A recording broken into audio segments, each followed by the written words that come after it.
来週、1週間出張になった。1週間って長いわね。それに、来週はさつきの運動会があるのに、仕事だから仕方ないだろう。地方の会社と大事なプロジェクトの打ち合わせだ。さつき、寂しがるだろうな。しかし、仕事だという夫に、それ以上何も言えませんでした。そして、夫が1週間の出張に出かけた日の午後、学校から帰ってきた娘はいつものように自室に駆け上がり、留守中の小春の様子をチェックしに行きます。しばらくして、娘はバタバタと階段を降り、私に寄ってきて突然の問題発言。パパは出張に出かけたの？そうよ。さつきが学校に行った後出かけて行ったわ。それ嘘だよ。パパは出張って嘘ついてる。え？突然どうしたの？あれが証拠なの。娘が指をさす先には、私の名前はミキ、30歳。6年前に夫、龍馬と結婚しました。私は初婚でしたが、夫は再婚。結婚時、夫には当時5歳の娘、さつきがいました。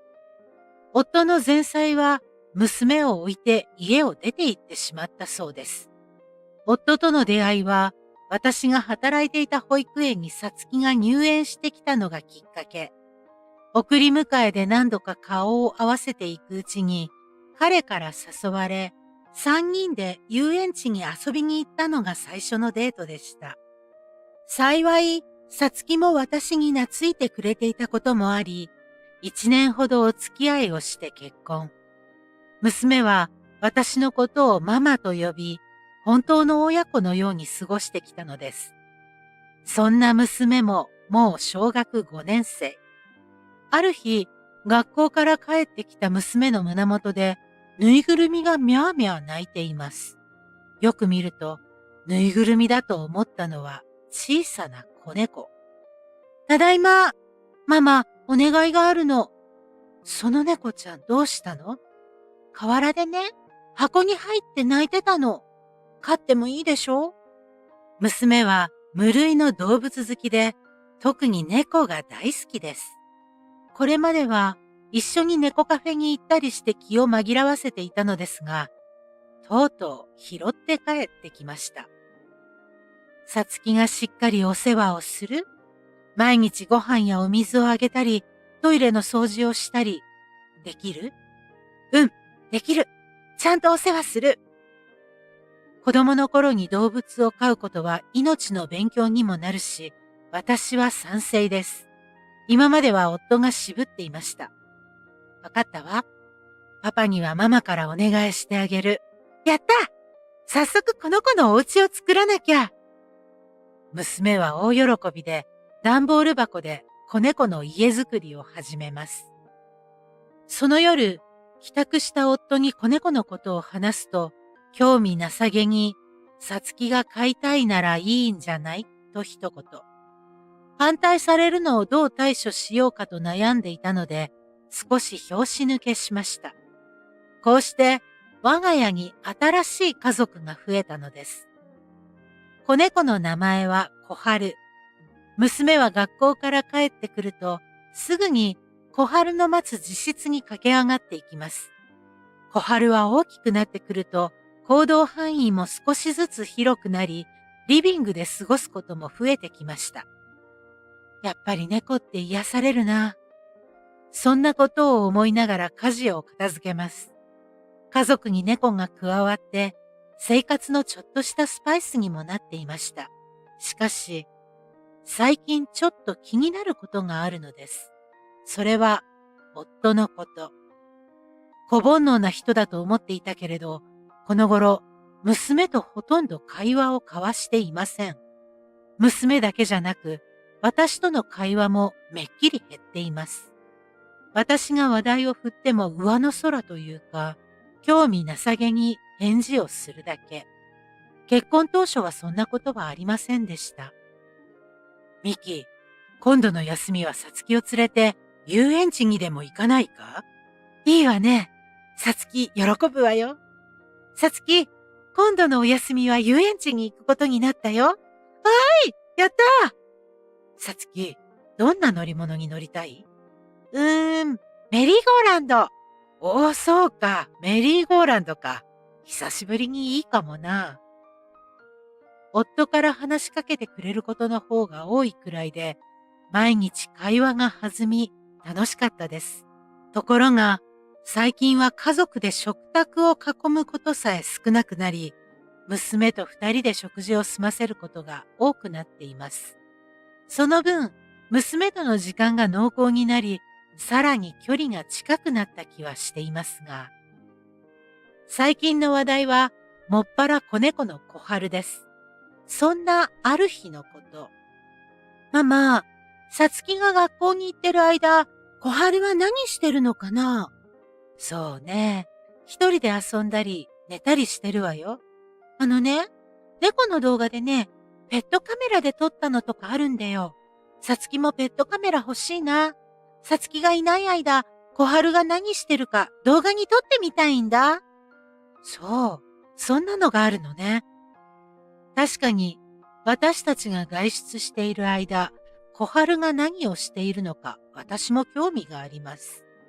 早速購入して設置。機械音痴の私は、設定から設置、操作まで全て娘にお任せです。さすがは今時の子。娘はささっと設定をして、小春がよくいる自分の部屋とリビングに置いているキャットタワーに設置していました。学校から帰ってくると真っ先に録画をチェック。子猫の愛らしい姿に大喜びしています。そんな様子を見て、私も嬉しくて笑顔になります。一方、夫にもペットカメラを設置したことを話したのですが、やはり聞き流している様子。お帰りなさい。ただいま。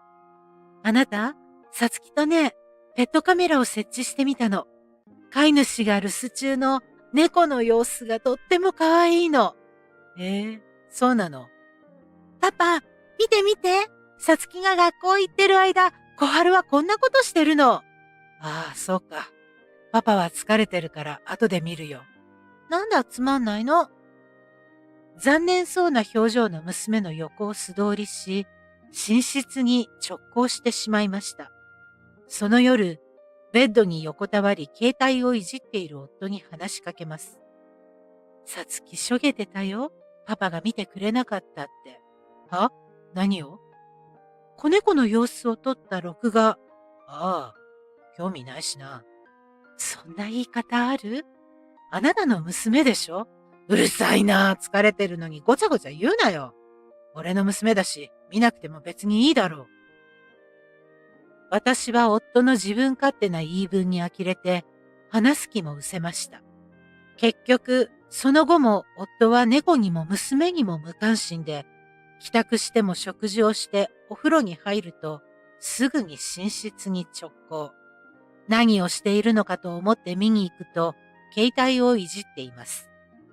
夫との距離が日に日に開いていくのを感じました。何がどうしてこんなことになったのよ。そんなある日のこと。ああ、そうそう。来週1週間出張になった。1週間って長いわね。それに、来週はさつきの運動会があるのに、仕事だから仕方ないだろう。地方の会社と大事なプロジェクトの打ち合わせだ。そうなの。さつきの運動会はお前が行けばいいだろう。もちろん私は行くけど、さつき、寂しがるだろうな。しかし、仕事だという夫に、それ以上何も言えませんでした。そして出張前日。出張の準備は自分でするからいいよ。ミキは休んでてよ。準備くらいしとくよ。本当にいいよ。ミキには1週間、一人でさつきを見てもらうことになるし、今日くらい休んでくれ。あら、そう。じゃあ、お言葉に甘えて。私がソファーに腰を下ろすと、夫は自室に行って準備を始めました。最近なかった私への気遣いに嬉しい反面、なんだか違和感が残ります。ちょっと大事な会議が続くから、電話に出られないことが多いと思うけど、よろしく。じゃあ、行ってくるわ。そう言い残して出張に出かけていきました。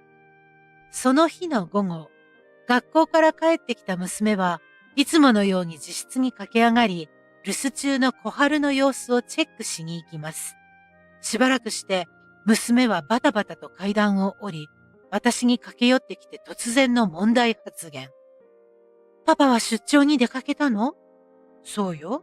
さつきが学校に行った後出かけて行ったわ。それ嘘だよ。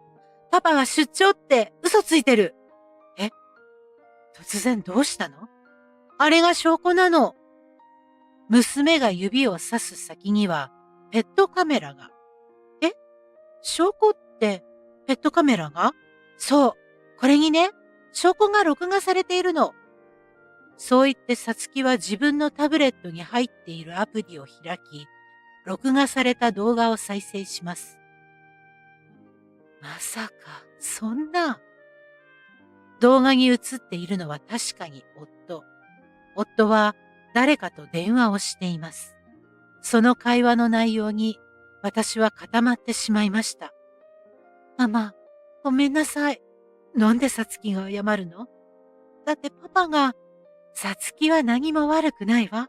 大丈夫よ。そう言いながらも、私の視界は涙でぼやけていきます。ママ、大丈夫？さつきママと一緒にいたい。どうしたの？もちろんよ。ママ、パパとお別れしちゃうでしょ？え？本当のママもパパと喧嘩をして、さつきを置いて出て行っちゃったんだ。そうだったの。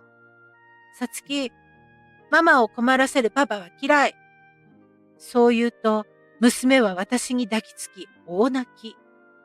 私は娘を抱きしめながら、ある決心をしました。夫が出張という名の不倫旅行から帰宅をする日、近くに住む私の両親に娘と猫を預け、私は自宅で一人夫の帰りを待ちます。ただいま。疲れた。風呂入ってくるわ。そう言って私の横を通り過ぎる夫からは、かすかに女性の香水の香りが。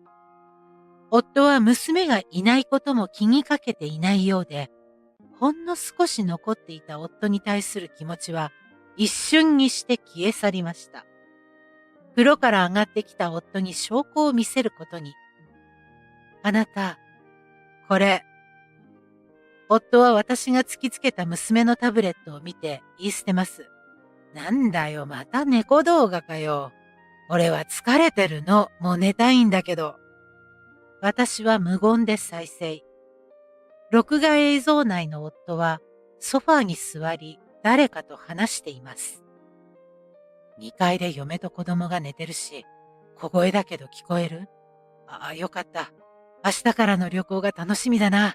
1週間ずっと君と一緒にいられるなんて、この2年間一度もなかったもんな。幸せだよ。嫁？大丈夫。出張って言ってあるし、全然疑ってない。あいつ鈍感なんだよ。オッケー。明日空港でな。じゃあおやすみ。愛してる。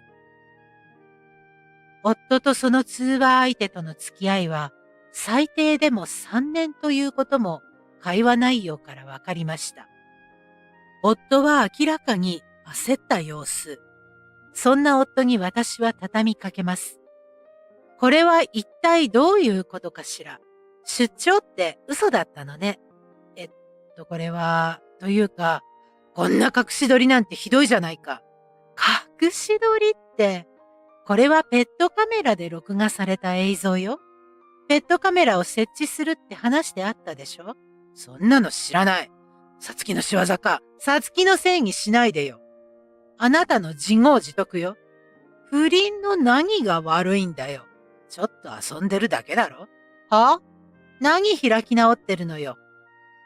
あなたとは離婚します。離婚はよしてくれ。はぁ？自分は不倫します。でも離婚はしませんってどういう思考回路してるの？信じられない。離婚したらさつきはどうするんだよ。俺一人じゃ育てられない。そうよね。私と結婚してからさつきのことは私に丸投げだったものね。安心して。さつきは私が育てます。さつきもそれを望んでるわ。あの子もこの録画を見たのよ。父親の不誠実な行動をどんな思いで見てたか。あなたにわかる？そっか。さつきを引き取ってくれるのか。それならいいかな、離婚しても。相手がさ、子連れとは結婚しないって言っててさ、諦めてたんだよな。あんた最低。あとは弁護士から連絡しますから。今すぐ荷物をまとめて出て行って。はあ？何言ってるんだよ。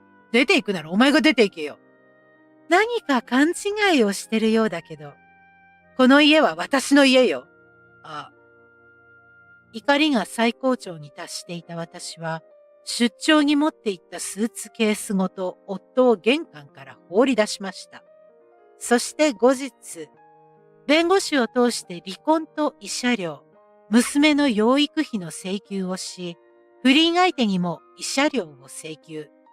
不倫旅行を楽しんでいる間に、夫の会社に出張なのか確認すると、なんと、1週間有給休暇を取って休んでいることが判明したのです。同時に、更新所に依頼して、不倫相手については調査済み。不倫相手は、良子という女性で、なんと既婚者でした。旦那に知られたくない良子は、速攻で書類にサインし、旦那に連絡しないでくれと懇願してきたのですが、その様子に激怒したのは夫。良子、結婚してたなんて聞いてないぞ。聞いてないって言ってないもの。あなたとのお付き合いはちょっとした主婦の遊びよ、遊び。なんだと？俺は妻子を捨てて、誰が頼んだ？子供がいると俺とは結婚できないって言うから、ああ、私離婚する気はないから、子供が一緒なら結婚できないって言っとけば、結婚を迫られないだろうって思ったからよ。はあ？お前、いい加減にしてもらえますか？良子さんでしたっけ？主婦の遊びで一つの家庭が崩壊したんです。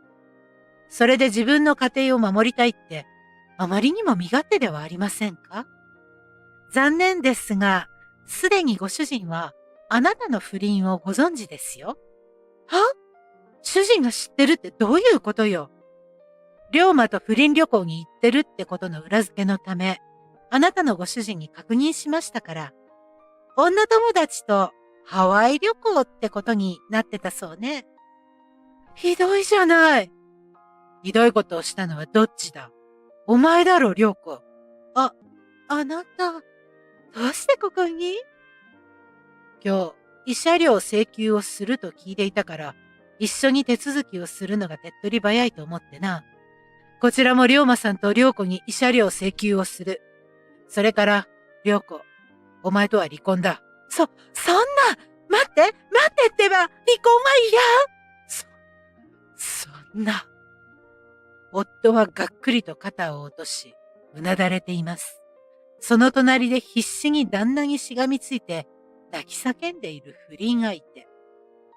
話を進めさせていただきます。龍馬、離婚届にサインしてちょうだい。すまない。この通りだ。俺がバカだった。俺にとって大事なのはミキとサツキだ。離婚しないで、以前のように仲良く暮らそう。何を都合のいいことを言ってるの？私とサツキを捨てたんでしょ？二度とあなたとは一緒に暮らしたくない。サツキも同じことを言ってるわ。でも、サツキは俺の娘で、ミキの娘じゃないだろう。サツキは私の娘です。養子縁組も済ませているでしょう。忘れたんですか？その後も夫はごねにごねましたが、弁護士から離婚裁判に持ち込んでも離婚は避けられないことを告げられると、しぶしぶ離婚届にサイン。慰謝料と養育費の支払いも承諾しました。そして、私は弁護士事務所から役所に直行し、離婚届を提出。無事受理され、離婚が成立しました。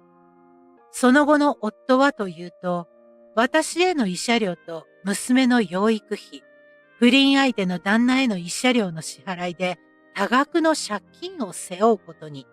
それに加え、会社での夫の立場もなくしたそうです。有給休暇で家族旅行と話していたにもかかわらず、嫁から夫の出張先確認の連絡が入ったことで、社内で不倫旅行なのではと噂が立ちました。女性社員からは白い目で見られ、同僚たちからは事実確認を求められます。社内を歩くたびに後ろ指を刺される毎日だとか。それでも借金返済のため、やめるにやめられない状態。本当にざまあみろです。離婚後、夫から娘に会わせろと何度も連絡が来ます。娘は会いたくないと突っぱねていたのですが、あまりにしつこいので会うと言い出しました。私は娘の気持ちを尊重し、面会の日程を調整。久しぶりに目にした元夫の姿に私は仰天。結婚していた頃の面影はなく、げっそりと不健康そうな顔色をしています。久しぶりだな。さつき、元気にしてたか？うん、元気。さつきパパのこと許してないからね。前のママもパパが他の女の人と家で仲良くしてたから出て行ったんでしょ？さつきは小さかったけど覚えてる。本当に最低。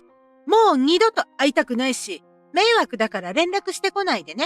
それだけ伝えたかっただけだし、もう帰る。じゃあね。さつき、本当にすまない。元夫は膝から崩れ落ちて涙していました。そんな姿を見ても、私の心はピクリとも動きません。私は娘と共に元夫に背を向け立ち去りました。一方、不倫相手の良子はというと、こちらもごねにごね、最終的には両親に諭され、離婚が成立。専業主婦で経済的に旦那に依存していた良子は、貯金もほとんどなく、こちらも借金をして慰謝料の支払いに充てたそうです。良子の旦那は大企業に勤めていて高収入。結婚してからこれまで良子は働く必要もなく、欲しいものは何でも手に入るセレブ生活を送っていました。ところが、離婚されてしまえば何もありません。現在は借金返済のため、夜の街に働きに出ているのだとか。しかし、セレブな奥様気取りが抜けず、高飛車な態度をとっては仕事をクビになり、どこも長続きしていないらしいです。そのため、生活はいつまで経っても苦しいままだと、風の噂で聞きました。私たちはというと、私名義の賃貸は解約し、離婚後は実家でお世話になっています。私は最近、保育士として復職し、生活は安定してきました。娘と猫もとても元気です。両親も孫と一緒に暮らせると喜んでくれました。私と娘は血のつながりはなくとも、本当の親子以上に信頼関係が築けていると思っています。ママ、明日のお休みはみんなでおうちカフェしよう。あら、いいわね。私がみんなのランチを作るよ。わあ、楽しみ。最近、娘は料理に目覚め、いろいろと作ってみたい料理があるのだとか。こんな穏やかな日常が幸せだと思う今日この頃。今後も娘との日々を大切にしていきたいと思います。スカッとしていただけましたか？いいね、チャンネル登録をしていただけると今後の動画制作の励みになります。また次の動画も見てくださいね。